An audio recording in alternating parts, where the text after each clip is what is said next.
Probationary अधिकारी ocean Sharma ने अपने विधायक पति पर लगाए प्रताड़ित करने और घरेलू हिंसा के संगीन आरोप। धर्मशाला में सत्ता के दुरुपयोग को रोकने के लिए मुख्यमंत्री से उचित कदम उठाने की उठाई मांग। सुंदरनगर में चिट्टा तस्कर के घर छापा मारने गई पुलिस खुद चरस के आरोप में घिरी। घर के लोगों ने किया हंगामा। परिजनों का आरोप, बेटे को झूठे केस में फंसाना चाहती है पुलिस। घटना का वीडियो वायरल। आधुनिकता की चकाचौंध में लुप्त होते जा रहे हैं लोहड़ी गीत। वर्तमान युवा सोशल मीडिया में मशगूल। अपने तीज त्योहारों से होता जा रहा अनभिज्ञ। अब कम ही दिखती है घर घर जाकर लोहड़ी मांगने वाली टोलियां। और लंबी प्रतीक्षा के बाद हुई बर्फबारी और बारिश से बागवान खुश। भूमि में पर्याप्त नमी होते ही खेतों में काम के लिए जुटे बागवान। पौधारोपण, तौलिया बनाने, खाद डालने, पेस्ट लगाने का कार्य किया शुरू। नमस्कार, आप देख रहे हैं एचपी 24/7। मैं हूं जनीशा।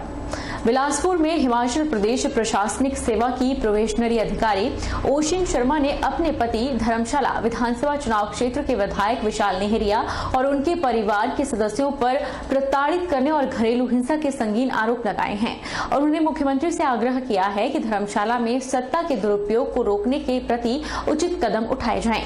हिमाचल प्रदेश प्रशासनिक सेवा की प्रोबेशनरी अधिकारी ओशिन शर्मा ने कहा कि एक तरफ सरकार बेटी बचाओ बेटी पढ़ाओ का नारा दे रही है तो दूसरी ओर बेटियां घरेलू हिंसा का शिकार हो रही है। वह भी उन बेटियों में से एक है जो अपने पति और उनके परिवार के सदस्यों द्वारा प्रताड़ित और घरेलू हिंसा से पीड़ित है। उसके पति और धर्मशाला के वर्तमान विधायक विशाल नेहरिया द्वारा उसे अभी दिमागी तौर पर मानसिक रूप से परेशान किया जा रहा है। जिस तरह से उनके पति को पूरे स्वाभिमान के साथ जीने का अधिकार है वैसे ही अधिकार उन्हें भी है, लेकिन उन्हें फिर भी परेशान करने से बाज नहीं आ रहे, जिससे वह अपने दायित्व सही तरीके से नहीं निभा पा रही हैं। उन्होंने बिलासपुर में पत्रकारों से इस मुद्दे पर भावुक होते हुए कहा कि 26 अप्रैल 2021 में उनका विवाह धर्मशाला के विधायक के साथ हुआ था। उसके बाद उनके साथ अत्याचार शुरू हो गए थे। उन्होंने कुछ समय तक तो सहन किया। जब विरोध किया तो पिछले वर्ष जून महीने में उनके साथ उनके पति और परिवार के सदस्यों द्वारा न केवल उन्हें मानसिक रूप से परेशान किया गया था बल्कि मारपीट भी की गई थी। उसके बाद उन पर पुलिस में की गई एफआईआर वापस लेने का दबाव डाला गया। उन्होंने इसलिए एफआईआर वापस ली थी क्योंकि उन्हें उनके पति ने 10 वर्ष तक तलाक न देने की बात कही थी। उन्होंने प्रधानमंत्री और मुख्यमंत्री जयराम ठाकुर से मांग की है कि धर्मशाला में सत्ता का दुरुपयोग को रोकने के लिए वे उचित कदम उठाएं। सवाल मेरा बस इतना सा है कि क्या अगर एक औरत किसी व्यक्ति को, चाहे वो उसका हस्बैंड ही क्यों ना हो, अगर किसी चीज के लिए मना कर रही है कि वो आपके साथ नहीं रहना चाहती बिकॉज ऑफ द रीजंस जो कि साफ साफ है, प्रताड़ना हुई है, पहले सब कुछ हुआ है, सब जानते हैं, तो क्या एक औरत को समय लेने का अधिकार नहीं है? क्या एक औरत को सोचने का अधिकार नहीं है? क्या एक औरत उस पशु की तरह है जो खूंटे से बांध दी गई है और अगर वो पशु कहीं चला जाए चरने तो उसे हाँक के वापस ले आओ कि तू मेरी प्रॉपर्टी है? डिस्ट्रिक्ट कोर्ट में भी डिले के टैक्स हुए सेपरेशन के लिए। हाई कोर्ट में वो केस अब जो है अप्रैल तक लटक चुका है। ये सारी की सारी स्टॉकिंग, हैरेसमेंट, जितनी भी चीजें मेरे साथ हुई है, दिसंबर में मुझे मजबूरन इनके खिलाफ रिस्ट्रेनिंग ऑर्डर लेना पड़ा है। मैंने रिस्ट्रेनिंग ऑर्डर के लिए अप्लाई किया है। 14 तारीख को, अभी जो 14 जनवरी है यानी कल, जुडिशियल मैजिस्ट्रेट फर्स्ट क्लास धर्मशाला में जो है वहां पे हियरिंग है श्रीमान जी की। तो मुझे इस मोमेंट पे यहां तक आना पड़ा बिकॉज ऑफ हिम। मेरा आज का पॉइंट यहाँ पे आने का सिर्फ इतना सा है, मैं ऑनरेबल सीएम साहब को रिक्वेस्ट करती हूँ, मैं honourable prime minister of the country को अपील करती हूँ कि सर, आप लोगों का नारा है बेटी बचाओ बेटी पढ़ाओ। सर, बेटी को बचाएंगे, बेटी को पढ़ाएंगे भी, पर बेटों को समझाना बहुत जरूरी है। अगर बेटे कुछ गलत कर रहे हैं, हैरेसमेंट कर रहे हैं, उनको समझाना, डांटना बहुत जरूरी है सर, बहुत जरूरी है। ऊना के महतपुर औद्योगिक क्षेत्र की निजी शराब फैक्ट्री में उस वक्त हंगामा खड़ा हो गया जब कथित रूप से फैक्ट्री के कुछ मजदूरों को बाहर निकाल दिया गया। शराब फैक्ट्री से मजदूरों को बाहर निकालने पर मजदूरों संघ इंटक ने विरोध प्रदर्शन किया और विधायक सतपाल रायजादा भी उनके समर्थन में उतरे। ऊना में शराब फैक्ट्री से मजदूरों को बाहर निकालने पर मजदूरों संघ इंटक ने विरोध प्रदर्शन किया। आरोप है कि मजदूरों को उनका पिछले काफी समय से लंबित वेतन नहीं दिया जा रहा था और मजदूरों को उनके अन्य लाभ और सुविधाओं से भी वंचित रखा जा रहा था। फैक्ट्री प्रबंधन के ऊपर मजदूरों को निर्धारित मापदंड के अनुसार वेतनमान और ओवर टाइम नहीं देने के भी आरोप लगाए जा रहे हैं।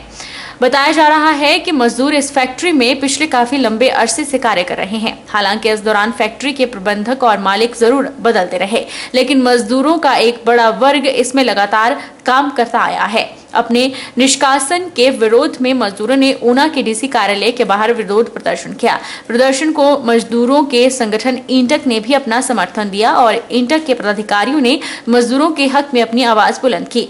मजदूर संगठन इंटक का आरोप है कि मजदूरों को सरकार द्वारा निर्धारित मानदंडों के अनुसार वेतन और अन्य भत्ता दिलवाया जाना सरकार के श्रम विभाग का उत्तरदायित्व है, लेकिन श्रम विभाग के अधिकारी फैक्ट्री प्रबंधकों के साथ सांठगांठ और मिलीभगत कर मजदूरों को उनके हकों से वंचित कर रहे हैं। हम इसलिए इकट्ठे हुए हैं कि हमें 15 साल है जहाँ काम करते हुए।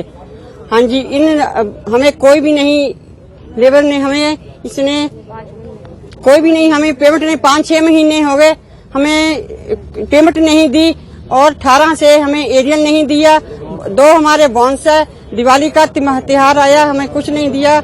आज लोहड़ी का त्योहार है, हम सब लोग लोहड़ी मना रहे हैं, हम जहाँ पर देख लो रहे हैं, क्योंकि हम गरीब बंदे हैं, हमारे अपने बच्चे कहाँ से पालें। कोई 5 साल से जो है यहाँ पे यही चला आ रहा है। पहले कभी वो फैक्ट्री को बंद कर देते हैं, कभी वो फैक्ट्री के कुछ एम्प्लॉइज को बाहर निकाल देते हैं। 2 साल पहले भी ऐसे हुआ, उन्होंने 30-35 एम्प्लॉइज को बाहर निकाला।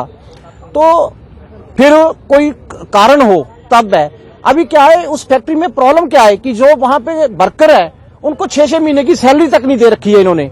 वो जो उनका मिनिमम बेसिस जो चल रहा है अभी तो 9,000 है, वो तो छोड़ो, जो 2017, 18, 19 का भी लागू किया था सरकार ने, वो भी आज तक नहीं उनको दिया। जो 30-30 साल हो गए, 35-35 साल हो गए यहाँ पे वर्कर्स को लगे हुए काम करते हुए फैक्ट्री में, और उनकी अगर आप सैलरी पूछोगे, जो स्किल है उसकी तो छोड़ो, आप जो अनस्किल्ड है वो भी 6,000 से लेकर 6500 तक ही होंगे। जो स्किल्ड भी बंदे हैं वो ज्यादा 7,000, 8,000 के ऊपर काम। दूसरी तरफ ऊना सदर के कांग्रेस से विधायक सतपाल रायजादा भी मजदूरों के समर्थन में खुलकर उतर आए और उन्होंने भी इस मुद्दे पर श्रम विभाग और मौजूदा सरकार की जमकर आलोचना की। और मैं 2-3 दफा जो फैक्ट्री में भी गया, पीछे जैसे 20 मजदूर भी इनके निकाले गए थे, तब रुकवाए, मैंने खुद वहां जाके फैक्ट्री के अंदर जाकर रुकवाए थे। और मैंने 2-3 बार लेबर इंस्पेक्टर से भी बात की और शिमला भी बात की, क्योंकि बहुत ज्यादा दायित्व जो है वो लेबर इंस्पेक्टर का और जो लेबर के मुतल्लिक जो लेबर कमिश्नर है इनका बनता है कि जब व्यापारी लोग जो है वो लेबर का जो है वो हनन करते हैं, जितने भी मजदूर हैं उनके हितों की रक्षा करना जो है वो लेबर इंस्पेक्टर का काम होता है। लेकिन यहाँ उलट हो रहा है। जब से जो भाजपा सरकार आई है, चाहे वो दिल्ली की सरकार है, चाहे वो प्रदेश की सरकार है, तब से आप देखिए कि मजदूर संगठन जितने भी मजदूर हैं उनका जो है वो तनख्वाहें नहीं मिल रही है। उनको मिनिमम बेस जो है वो 9,000 से ऊपर है। जो अनस्किल्ड है वो भी इस फैक्ट्री में स्किल्ड लोगों को भी नहीं मिल रही है। सुंदरनगर में चिट्टा तस्कर के घर छापा मारने गई पुलिस खुद चरस के आरोप में घिर गई। हेरोइन की बरामदगी के लिए पुलिस के जवान सादी वर्दी में घर में पहुंचे, लेकिन एक जवान की जेब से चरस पाई गई और परिवार वालों ने जमकर हंगामा कर दिया। आरोप लगाया गया कि पुलिस उन्हें फंसाना चाहती है। पुलिस जवानों की तलाशी ली तो एक जवान के पास चरस बरामद हुई। ऐसे में पुलिस की कार्यप्रणाली पर सवाल उठ रहे हैं।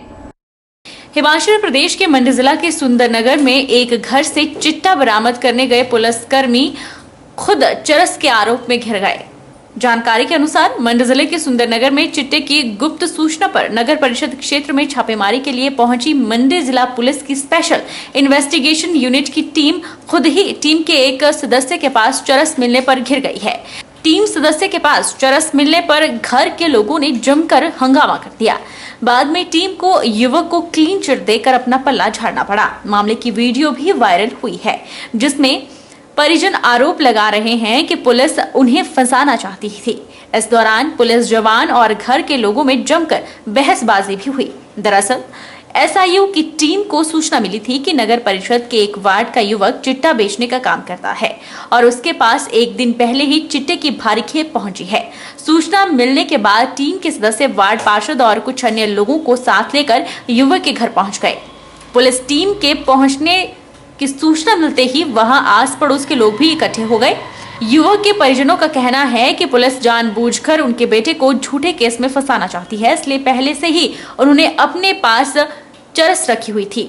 इसी पूरी कार्रवाई के वीडियो भी मौके पर मौजूद लोगों ने सोशल मीडिया पर वायरल कर दिए हैं। मंडी जिला के जोगिंदरनगर में कोरोना संक्रमण के बढ़ते मामलों पर अब सार्वजनिक स्थानों में रैंडम सैंपलिंग के बिना प्रवेश पर प्रतिबंध लगाने की कवायद और तेज कर दी गई है। 4 दिन में 50 से अधिक कोरोना संक्रमण के मामले आने के बाद प्रशासन ने सख्त रुख अपनाते हुए भीड़ भाड़ वाली जगहों में रैंडम सैंपलिंग बढ़ाते हुए यह निर्णय लिया है।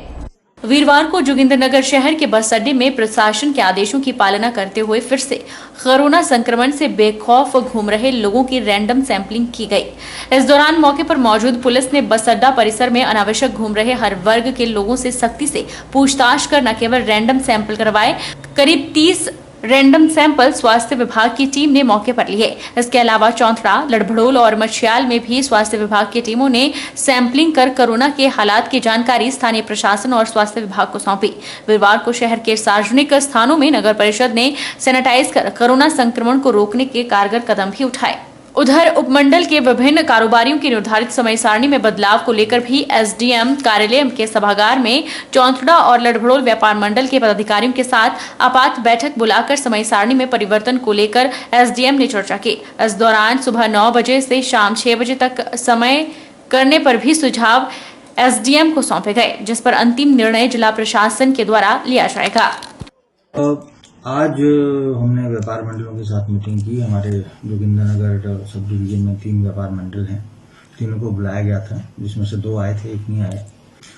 और उसमें एक तो हमने जो मार्केट के खुलने और बंद होने की जो टाइमिंग है उसके बारे में चर्चा की है। तो जो रिकमेंडेशन व्यापार मंडलों की आई है वो आगे हम जिला प्रशासन को भेज देंगे और फाइनल फैसला जो है वो डीसी साहब जो इम्प्लीमेंट करेंगे वही होगा।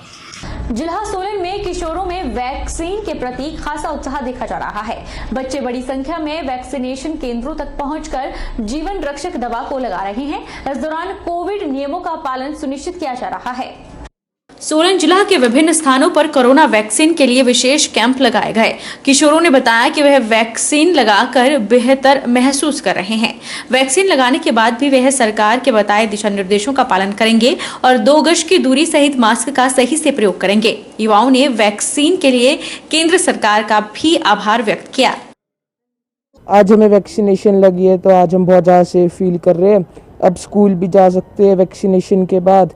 मैं सरकार का धन्यवाद करना चाहूँगा। मास्क पहनेंगे, हम आगे सोशल डिस्टेंसिंग का ध्यान रखेंगे, ज़्यादा क्राउड वाली जगह पे नहीं जाएंगे। और मैं आज वैक्सीनेट हो गया हूँ, तो मेरी पूरी फैमिली भी वैक्सीनेट हो चुकी है। तो मैं गवर्नमेंट का तहे दिल से धन्यवाद करना चाहता हूँ कि उन्हें हम छोटे छोटे बच्चों को भी पूरी तरीके से वैक्सीनेट कर दिया है। अब खतरा हमें थोड़ा सा टल चुका है और अब स्कूल भी जैसे खुलने जा रहे हैं तो अब थोड़ा सा डर कम है। और मैं सभी से यही कहना चाहूँगा कि मास्क पहन के रखे, थोड़ी सी सोशल डिस्टेंसिंग बना के रखे। वक्त चला है छोटे से ब्रेक का।